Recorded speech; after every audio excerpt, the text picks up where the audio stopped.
Contract का ऐलान कर दिया गया है। और साथ ही रहिएगा, एक और अहम खबर सामने। वज़ीर आला पंजाब मरियम नवाज का दौरा जापान का दूसरा रोज है। वज़ीर आला पंजाब दिन में 16 घंटे तक मसरूफ रही। मरियम नवाज ने कदीमी रेड ब्रिक वेयर हाउस का भी दौरा किया है। मेहनत कश तबके के बच्चों को हुनर सिखाने के मरकज़ का भी जायजा लिया गया।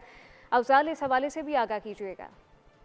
जी बिल्कुल, वज़ीर आला पंजाब मरियम नवाज शरीफ का जापान के दौरे में पहला दिन इंतहाई मसरूफ तरीन गुजरा। 5 रोज़ा दौरे के दौरान पहले दिन 16 घंटे तक वज़ीर आला पंजाब मसरूफ रही। वज़ीर आला पंजाब मरियम नवाज शरीफ ने सुबह 8 बजे अपने दौरे की सरगर्मियों का आगाज किया और वज़ीर आला पंजाब मरियम नवाज शरीफ रात 12 बजे तक जापानी हुकाम के साथ तरक्याती मंसूबों से मुतल्लिक उमूर पर गुफ्तगू में मसरूफ रही। दौरे के पहले दिन वज़ीर आला मरियम नवाज ने जापान के शहरी तरक्की के मुख्तलिफ इदारों का भी दौरा किया। साफ पानी, सीवरेज, वेस्ट वाटर ट्रीटमेंट, माहौलियात की बेहतरी और जहरीले कार्बन से आवाम को बचाने के जापानी हुकूमत के तरीकों की स्टडी की गई। बंदरगाह के हामिल तारीखी योकोहामा शहर का जायजा लिया गया और जापान ने साहिल के किनारे आबाद इस सनती शहर को जदीद सनती शहर में कैसे बदला।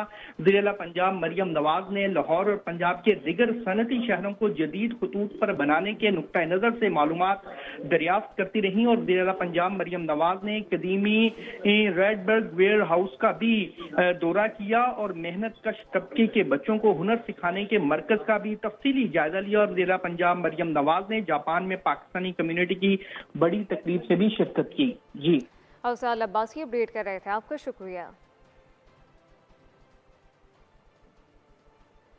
खैबर